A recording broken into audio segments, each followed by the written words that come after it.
주님 은혜가 우리 모두에게 함께하기를 예수님 이름으로 간절히 축원합니다. 우리 주 옆에 분들과 함께 인사하기 원합니다. 예수님의 이름으로 사랑합니다. 예수님의 이름으로 사랑합니다. 예수님의 이름으로 사랑합니다. 8월 성장의 달을 주제로 우리 신앙생활하고 있습니다. 지난주에 분별력에 이어서 오늘은 정체성이라는 제목으로 말씀 증거하려고 합니다. 먼저 우리가 성장해야 하는 이유를 살펴보기 원합니다. 성장의 달이기에 하나님 앞에 왜 우리가 성장해야 하는가? 성장해야 하는 이유는 이 세상에서 하나님 나라를 누리게 하는 하나님의 은혜와 관련되어 있습니다. 예수 믿으면 그 즉시 천국 백성입니다. 하나님의 자녀입니다. 그걸 망각하면 안 되죠. 성장하지 못하는 이들, 성장을 생각하지 못하는 이들은 음부의 권세에서 헤매게 됩니다. 신앙생활을 하면서도 지옥같이 살고 있다는 겁니다. 여러분 어떻습니까? 하나님을 바라보시기 바랍니다. 환경, 상황, 사람 바라보게 되면 속상하고 지치고 낙심될 때가 허다합니다. 결국 성장은 하나님을 바라보며 살아가는 것입니다. 해바라기가 해를 쫓아가듯 우리는 주님을 바라보아야 합니다. 그래야 행복할 수 있고 기뻐할 수 있습니다. 주님은 영적 성장의 축복을 통해 이 세상에서도 우리가 모두 다 천국의 기쁨을 누리며 살아가기를 오늘도 원하고 계십니다. 의미 있는 삶을 살게 되며 이 세상에서도 하나님 나라를 이루는 하나님의 자녀로 살 수 있도록 주님은 우리를 초청하고 계십니다. 그 응답이 성장입니다. 성장을 추구할 때에 거기에 하나님의 은혜가 부어짐으로 천국의 기쁨을 하나씩 더 누리게 된다는 것입니다. 오늘 성장을 추구하며 오늘은 정체성이란 제목으로 말씀 증거하려고 합니다. 이 말씀 증거할 때 성령께서 여러분 마음에 역사하시고 깨닫게 하시고 또 실천할 수 있는 은혜의 시간 되기를 예수님 이름으로 간절히 축원합니다. 첫 번째, 나는 누구인가? 정체성에 대한 이야기입니다. 오늘날처럼 개인정보가 중요한 시절은 없었습니다. 그것은 사회 활동에 있어서 아주 중요한 기본 단위가 되며 개인 신용과도 깊은 연관이 되어 있습니다. 우리 시대의 못된 이들이 개인 정보를 빼돌리기도 하고 그것으로 못된 일을 하면서 남을 괴롭힙니다. 여러분들 많이 뉴스를 통해서 듣거나 심지어는 그런 일을 당하신 분들도 있을 겁니다. 내 개인 정보를 빼돌려서 그걸 가지고 불법 대출을 받기도 하고 물건을 사기도 해서 생각지도 않았던 피해가 생기게 되는 경우입니다. 심지어는 그래서 주민등록 번호를 바꾸는 사람도 있습니다. 개인정보의 중요성은 무엇보다도 중요한 시대가 되었지요. 그래서 보안이 강조됩니다. 가르쳐주면 안 된다는 거예요. 함부로. 심지어는 요즘에는 이제 주민등록증을 제출하는 데서도 뭐라 그래요? 뒤에 번호는 가리세요. 이러고서 이제 가리라고 이렇게 가르쳐 주지요. 그런데 이런 문제는 신앙에서도 마찬가지라는 겁니다. 영적으로 지켜야 할 우리의 개인 정보가 있다는 겁니다. 그게 바로 신앙의 정체성입니다. 영적으로 나는 누구인가? 오늘 본문은 우리에게 나는 누구인가를 분명하게 이야기하고 있습니다.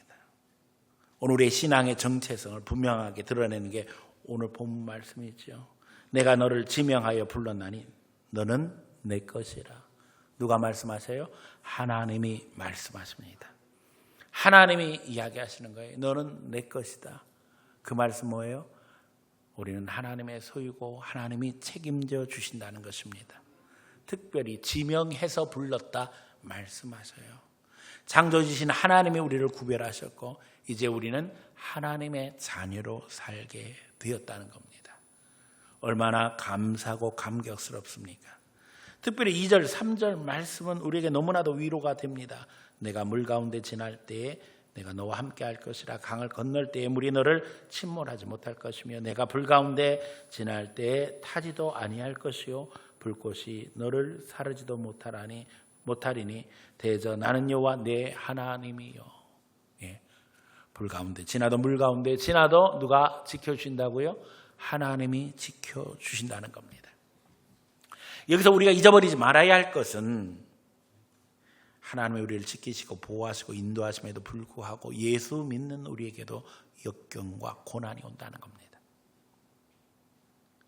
너는 내 것이기 때문에 앞으로 물 가운데 지나는 일은 없을 것이다. 불 가운데 지나는 일은 없을 것이다. 이렇게 이야기하시는 것이 아니라 물 가운데서도 너를 지켜주실 것이다. 불 가운데도 너를 지켜주실 것이다 말씀하십니다. 다시 말하면 하나님께서 우리를 지키시고 보호하신다는 거예요. 역경이 모든 인생들에게 있다는 겁니다. 예수 믿는 사람들에게도 위기는 옵니다.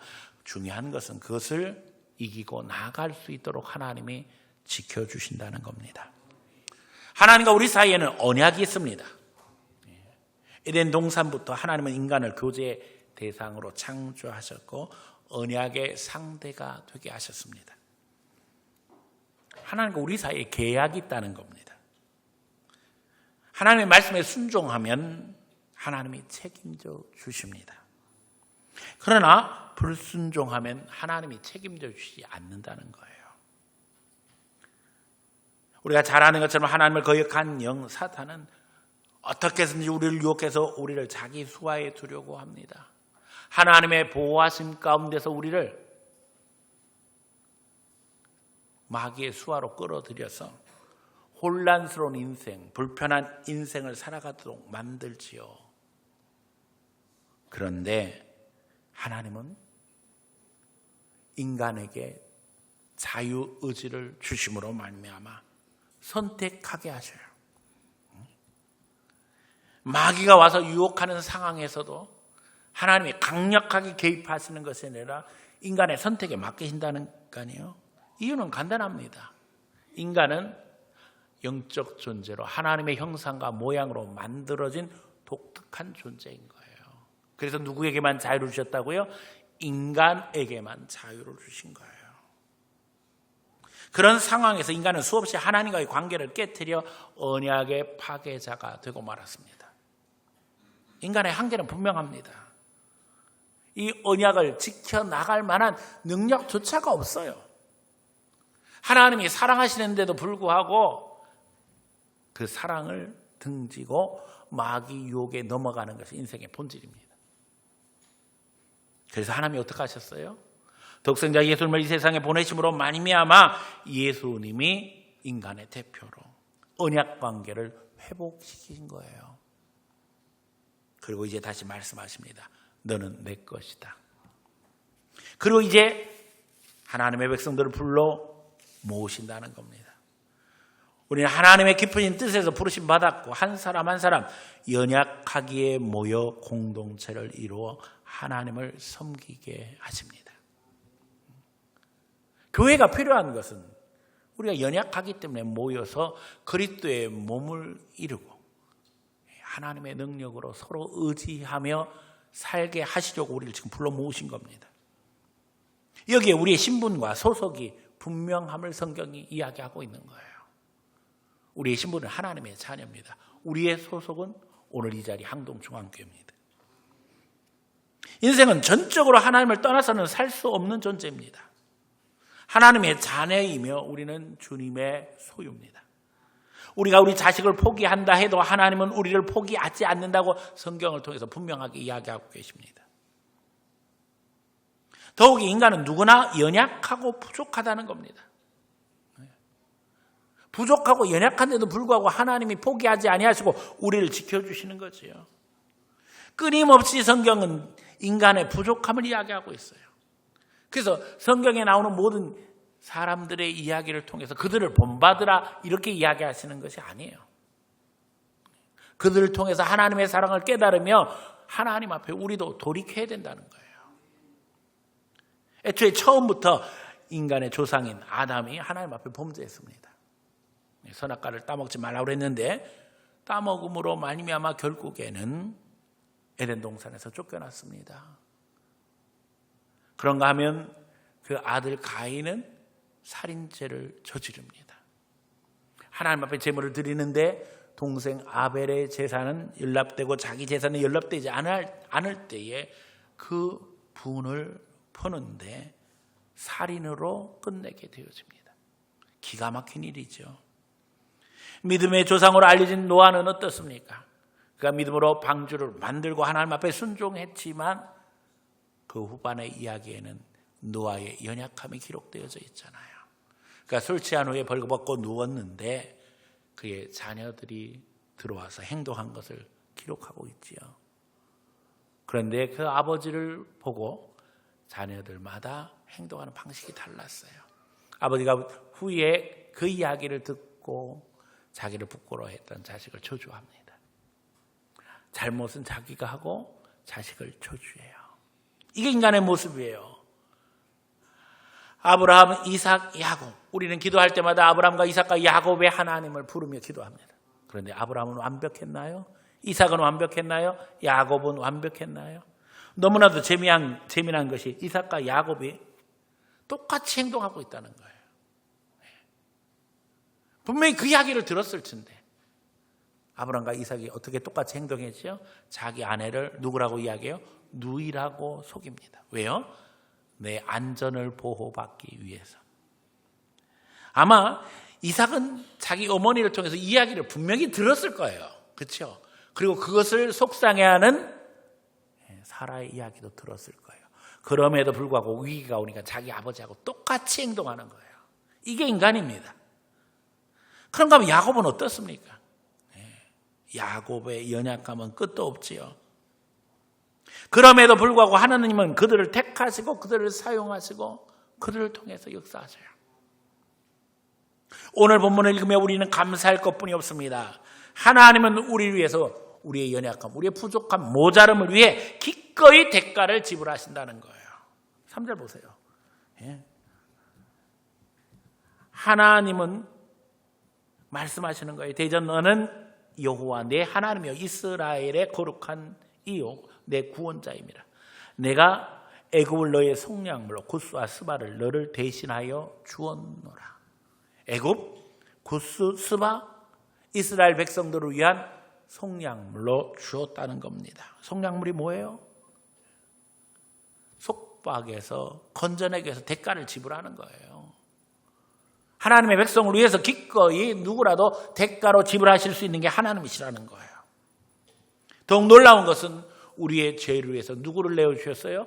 예수님을 내어주셨죠. 속죄 제물로 예수님을 내어주심으로 말미암아 예수님은 기꺼이 십자가에서 희생 제물이 되셨습니다. 하나님의 사랑은 놀랍습니다. 하나님만 바라보는 성도들 되시기를 축원합니다. 저는 늘 히브리서 40장을 강조합니다. 하나님 어떤 분이에요? 더 좋은 걸 채워주신 분이에요. 우리는 연약하고 부족하고 모자른데도 불구하고 하나님은 더 좋은 걸 채우신다는 거 아니에요. 하나님이 우리 위해서 더 좋은 것을 예비하셨은 즉 우리가 아니면 저희로 온전함을 이루지 못하게 하려 하심이라. 우리는 부족하고 연약하고 모자른데도 불구하고 더 좋은 것을 채워주심으로 말미암아 아직도 예수 알지 못하는 영혼들을 하나님 앞에 불러 모으게 하시는 것이 하나님의 계획이라는 겁니다. 하나님을 바라보시기 바랍니다. 더 좋은 것으로 채우시는 하나님을 기대하시기 바랍니다. 우리의 정체성을 확인하며 하나님의 자녀라는 사실을 인식하고 우리가 어떤 상황에 있든지 하나님이 보호하신다는 사실을 고백함으로 말미암아 주님과 동행하며 성령의 도우심을 입으며 그 가운데 주를 찬송할 수 있는 성도들 되시기를 축원합니다. 두 번째, 정체성에 합당한 삶입니다. 우리는 하나님의 것이기에 이제 두려울 것이 없다는 겁니다. 두려워할 필요가 없다는 겁니다. 극단의 상황에서도 하나님은 우리를 지키신다는 겁니다. 하나님이 보배롭고 존귀하게 여기시기에 우리는 존귀한 존재로 살아갈 수 있는 것입니다. 우리가 부족하고 연약하고 모자르죠. 그러나 하나님이 우리를 택하셨기 때문에 우리는 누구의 것이에요? 하나님의 것이에요. 그것만으로도 우리는 너무나도 존귀한 존재가 되었다는 거예요. 하나님이 약속하시죠. 물 가운데서도 불 가운데서도 하나님이 지켜주신다는 거예요. 그러니까 그런 거 두려워하지 말고 하나님의 자녀답게 살라는 겁니다. 마귀는 지금도 우리가 하나님의 자녀답게 살지 못하도록 역사하고 있습니다. 양심의 가책을 충동질함으로 하나님이 주신 축복, 은혜, 감격을 빼앗아 가려고 합니다. 여러분, 양심의 가책이 나쁜 건 아니에요. 범죄하고 난 후에 자기의 잘못을 깨닫고 괴로워하는 것은 마땅한 것입니다. 그런데 우리가 그때에 경계해야 될 것은 마귀가 틈타고 들어와서 우리의 기쁨을 빼앗아 갈 뿐만 아니라 우리를 지옥으로 끌고 가려고 한다는 거예요. 우리가 우리 인생 속에서 말씀대로 살지 못할 때 힘들어하는 나 자신을 발견하게 됩니다. 우리 너무나도 초라하지요. 말씀대로 살지 못함으로 말미암아 주일 낮 예배 때 하나님 앞에 기도할 때마다 하나님 뜻대로 살지 못했습니다 기도하면서 너무나도 연약한 모습을 우리를 발견하게 돼요. 남의 모습이 아니라 내 모습을 이야기하는 거예요. 그러나 여러분, 자신을 과대평가하지 마세요. 우리는 본래부터 연약한 존재입니다. 그럼에도 부르신 거예요. 우리가 잘나서 똑똑해서 하나님 부르신 거 아니라니까요. 부족하고 연약하고 모자란 걸 하나님 아시지만 그럼에도 불구하고 하나님이 우리를 사랑하시기 때문에 불러주신 것입니다. 말씀 속에서 부족함을 깨달으며 하나님 앞에 회개함으로 하나님의 도우심을 요청하기 바랍니다. 그때의 성장이 이루어지는 것입니다.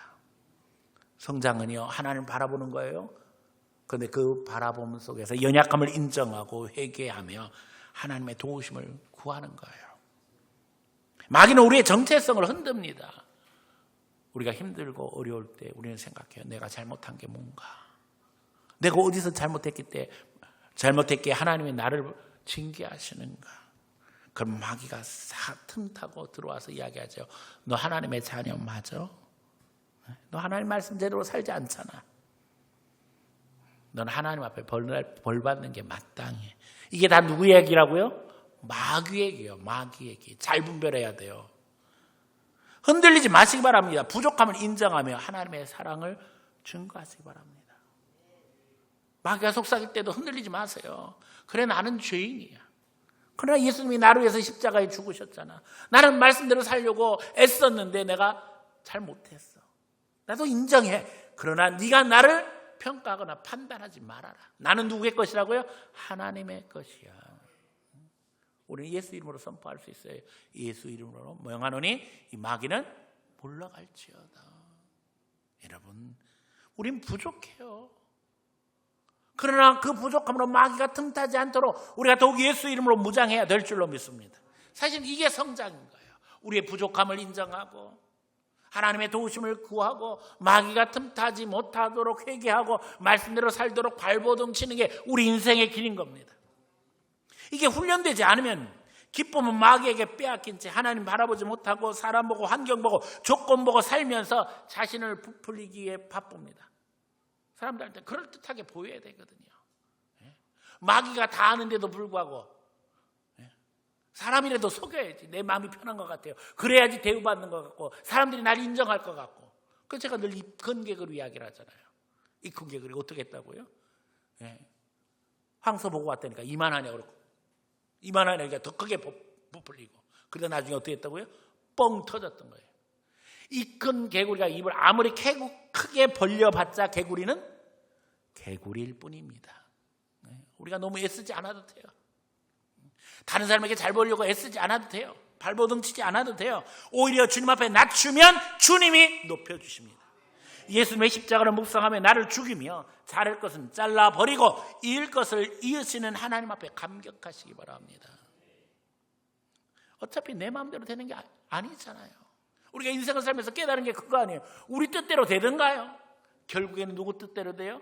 하나님 뜻대로 됩니다. 우리가 주님 앞에 기도할 때 주님께서 우리 마음에 소원을 심으시고 꿈과 비전을 주십니다. 그래서 계획하게 하시고 실천하게 하시고 도전하게 하시죠. 그런데 늘 항상 우리는 거기서 내 욕심, 내 계획, 내 생각이 들어와서 혼란스럽게 만들죠. 그래서 나중에는 이럽니다. 어느 게 진짜 하나님의 뜻인지 모르겠어요. 여러분, 어느 게 하나님의 뜻인지 왜 모르겠어요? 거기서 내 욕심을 빼세요. 내 생각을 빼세요. 내 계획을 빼세요. 그게 하나님 계획이에요. 힘들지요. 그러나 그게 신앙입니다. 그러면 누가 역사하셔요? 하나님이 역사하십니다. 그러기에 이제는 중요한 게 사명입니다. 세 번째 사명입니다.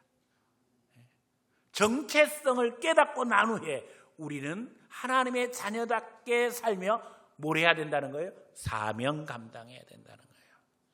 여러분, 우리를 하나님께서 예수 그리스도를 통해서 구원하셨는데 그냥 구원받은 백성으로 나만 행복하게 살라고 부르신 게 아니라니까요. 부르심에는 반드시 뭐가 있는 거예요? 사명이 있는 거예요. 하나님이 부르심에는 목적이 있는 거예요. 이걸 모르면 우리는 계속 마귀에게 휘둘리고 성장하지 못한 채 살아가게 됩니다. 많은 사람들이 신앙을 사명의 차원에서 생각하지 못하고 그저 자기 안위나 마음의 평안 누리는 정도에서 생각해요. 여러분, 하나님이 우리를 부르신 데는 목적이 있다는 사실을 기억해야만 합니다. 오늘 본문을 보세요. 하나님이 하나님의 백성들을 모으십니다. 그들로 하나님을 찬양하게 하시고 하나님의 영광을 드러내게 하십니다.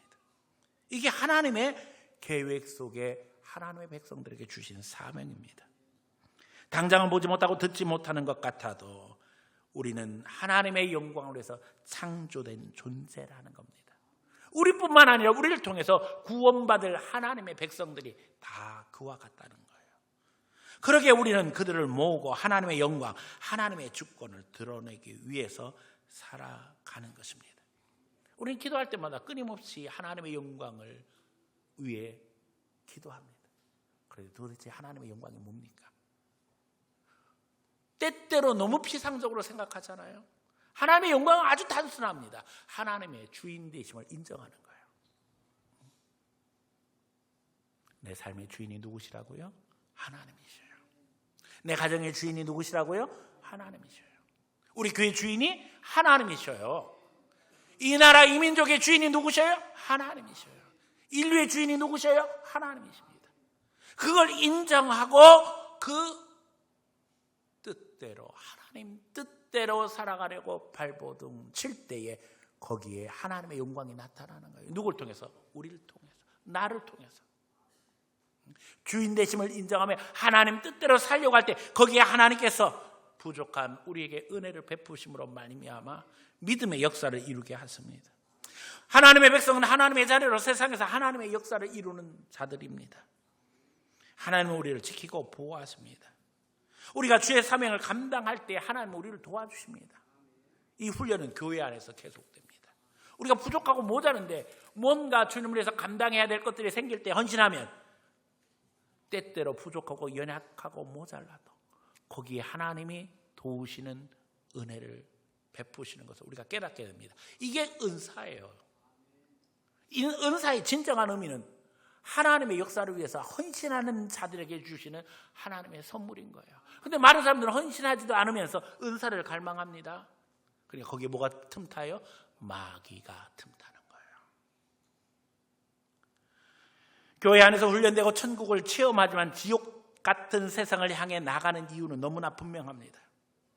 예수님께서 이 세상에 십자가 지기 위해서 오신 것처럼 우리도 십자가 지기 위해서 나가는 겁니다. 거기에 하나님의 영이 역사하시며 하나님이 우리를 지키시는 거예요.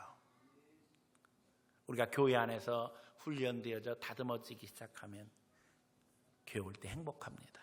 여기서 천국을 체험하게 됩니다. 그러면 많은 사람들이 이렇게 이야기합니다. 목사님, 교회가 너무 좋아요.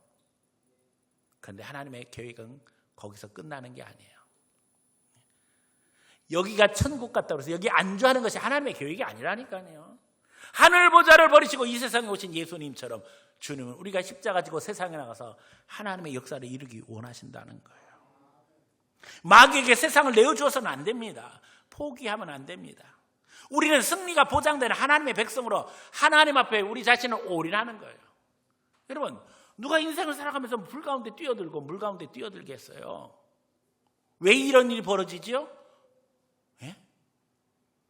하나님의 백성이 세상에 가서 하나님을 위해서, 하나님의 영광을 드러내기 위해서, 하나님의 주인인 것을 인정하게 하기 위해서 우리는 물불을 안 가리고 뛰어가는 거예요. 그때 하나님이 도와주시는 거예요. 정확히 이야기하면. 그러니까 물 가운데 갈 일도 있고 불 가운데 갈 일도 있죠. 그래서 주님이 이야기하시는 거예요. 너희는 물 가운데 불 가운데 갈 일이 없을 것이다. 내가 보호하니까. 그게 아니라 물 가운데 가는 거 두려워하지 말아라. 불 가운데 가는 거 두려워하지 말아라. 내가 너를 지킨다고 말씀하시는 거예요. 이게 하나님의 역사인 거죠. 오늘 우리가 인생을 살아가면서 우리는 부족한 걸 느낍니다. 사실 오늘도 주님 앞에 문제를 가지고 기도하죠. 근데 누가 보고 뭐라 그랬어요? 기도할 때 하나님이 어떻게 응답하신다고요? 성령을 주신다는 거예요. 성령. 놀라운 것은 우리가 기도할 때 무엇을 가지고 기도하든지 정확한 응답은 성령님입니다. 왜 그런 줄 아세요? 성령이 오시면 우리의 문제는 다 해결되게 돼 있어요. 환난, 풍파, 역경이 있어도 그걸 뚫고 나갈 수 있는 힘이 누구로부터 와요? 성령님으로부터 오는 거예요. 그래서 우리는 문제 때문에 기도하지만, 발등에 불 끌려고 기도하지만, 그러나 성령님이 오시면 그건 문제도 안 되는 거예요. 그래서 사랑하는 자에게 성령을 주시지 않겠느냐 주님이 말씀하시는 겁니다. 여러분, 우리가 예수 이름으로 나아갈 때에 성령이 우리를 통해서 역사하십니다. 세상의 수많은 이들은 출세하기 위해서 세상에 출사표를 던집니다. 그러나 우리는 하나님의 역사를 이루기 위해서 세상을 향해 나가는 것입니다. 세상 사람들이 어둠의 세상을 살 때 우리는 거기에 예수 그리스도의 빛을 비춤으로 말미암아 어둠의 세력을 내쫓고 거기에 하나님의 영광을 드러내는 것입니다. 무엇이 옳은지 그른지 모르고 살아가는 이들에게 하나님의 의를 증거하는 것이 우리 사명입니다. 그리스도의 빛, 복음이 증거되면 하나님의 나라가 임하게 됩니다. 하나님은 우리를 통해서 하나님 나라를 이 세상에서도 이루기를 원하십니다. 여러분, 복음이 들어오기 전에 이 땅은 어떤 모습이었나요? 우리 조상들은 어떤 삶을 살았습니까? 양반과 그렇지 않은 사람들 나누어 계급사회를 만들고 차별하며 살았어요. 노비의 목숨은 짐승만도 못했습니다. 심지어 조선에는 종모법이라는 법이 있었는데요, 사람의 신분은 어머니를 따라간다는 거예요. 그래서 양반들이 자기 종을 첩으로 삼고 자식을 얻으면은요, 그 자식은 종이 됩니다. 우리 홍길동전을 통해서 우리 귀에 박히도록 들은 구절이 있어요. 아버지를 아버지라고 부르지 못하고. 아니, 아버지를 왜 아버지라고 부르지 못하겠어요? 어머니가 종이기 때문에. 그럼 나도 종인 거예요. 그래서 아버지를 아버지로 못 부르는 거예요. 아버지를 영감마님, 대감마님 이렇게 불러야 되는 이 기가 막힌 현실. 그리고는 심지어 그 아버지들이요, 자기 자식을 돈 주고 팔았다는 거예요. 이게 이야기하고 싶어 하지 않는 진실이죠. 심지어는 그것이 옳다고 주장하며 살았던 것이 우리 조상들의 이야기입니다. 그런데 복음이 들어오니까 달라진 거예요. 이게 우리 나라만 그렇습니까? 아닙니다. 복음을 알지 못하는 수많은 사람들은 짐승처럼 살게 되어져 있어요. 인간의 삶 속에서 영적인 걸 빼버리면 다 짐승이라니까요. 비로소 영적인 존재로 확인됨으로 말미암아 그 삶이 존귀하게 되는 것이고 고귀하게 되는 것이고 하나님의 자녀로 삶으로 말미암아 하나님의 은혜 가운데 거하게 되는 겁니다. 그렇지 않으면 그냥 다 약육 강식입니다. 약한 자는 잡혀먹히게 돼 있는 거예요. 오늘 우리 세상이 짐승과 같이 되고 있음을 우리는 알아야 합니다. 복음이 들어가므로 말미암아 이 세상이 바뀌어지기를 간구하고 예수님의 복음을 통해 죄사함 받으며 이제는 서로 배려하고 용서하고 이해하고 감싸주는 그게 그리스도의 사랑인 것을 서로 깨달으며 하나님의 말씀대로 사는 세상이 펼쳐지기를 갈망합니다.